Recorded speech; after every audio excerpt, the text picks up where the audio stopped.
si on suit un peu l'évolution du jazz, bon, il y a même, bon, ça remontait avant, il y a eu bebop, il y a eu bon, Coltrane qui a été peut-être le début du jazz, et du free, il y a eu le free, et après ça a continué à évoluer, et se sont intégrés au jazz des musiciens qui venaient du classique. Bon, Joël Léandre, que je connais très bien, et donc que tu as évoqué, elle a une formation classique. Typiquement, elle a connu Bill Dixon, Braxton, l'Art Ensemble au Centre américain. C'est comme ça, elle était au conservatoire. Je pense que ce n'était pas son caractère, mais normalement, au conservatoire, c'est pour faire une carrière quand tu es contrebassiste en grand orchestre. Bon, je pense que ça n'aurait pas été son caractère de toute façon, mais bon. Mais elle a découvert ses musiciens, elle est allée aux États-Unis, John Cage a écrit pour elle. Donc, ce que je veux dire, c'est quelqu'un qui n'était pas à l'aise, qui a une formation classique, qui n'était pas à l'aise dans cette formation, qui a découvert, je parle pour elle, disons, l'ouverture. Et après, mais c'est pas non plus une musicienne de jazz. Elle peut jouer avec tous les musiciens de jazz. Elle a joué avec William Parker, elle a joué avec Roy Campbell, elle a joué elle a enregistré avec Craig Taborn, des musiciens très identifiés, musiciens de jazz. Et pour moi, c'est du jazz. Un solo de Joël Léandre, c'est du jazz.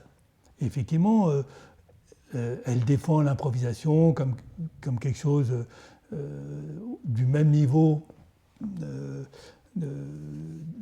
d'exigence musicale que la musique écrite, même si effectivement c'est pas reconnu comme tel. Mais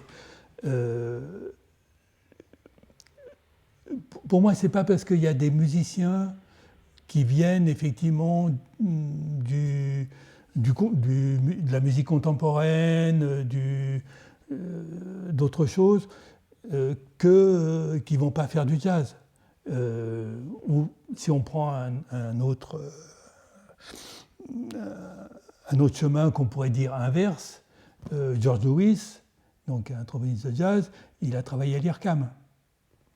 Il a travaillé, aujourd'hui il est plus compositeur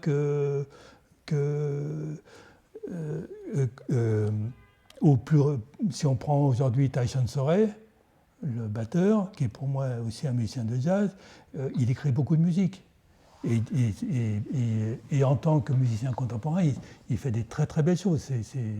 Tyson Sorey, pour moi, je ne connais pas tout ce qu'il fait, mais j'ai eu l'occasion d'écouter ses musiques écrites, c'est extrêmement intéressant. Donc effectivement, je crois qu'il y a, encore une fois, il y a le jazz et il y a autre chose, mais les frontières, elles sont pas nettes. Et pour moi, tous ces musiciens, alors effectivement, quand Tyson Sorey écrit une musique, il va être joué par un orchestre de musique contemporaine, je ne qualifierais pas ça comme du jazz. Mais par contre, Tyson Sorey, c'est un musicien de jazz qui continue à faire de la musique de jazz. Donc voilà. Donc aujourd'hui, effectivement, quand on pense George Lewis, c'est un peu la même chose. Il peut faire de la musique contemporaine, il peut faire de la musique électronique, mais ça reste un musicien de jazz. Donc moi, ça ne me gêne pas que ça soit pas simple à définir quelles sont les frontières. Bon, après, on peut prendre Fred Frith, donc il vient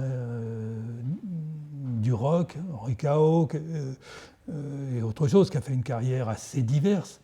Bon, c'est pareil, il peut jouer. Après, on peut le mettre où on veut dans les bacs des disquaires, je dirais. C'est pas très grave. Mais pour moi, Fred Frith, il reste dans le jazz, quoi.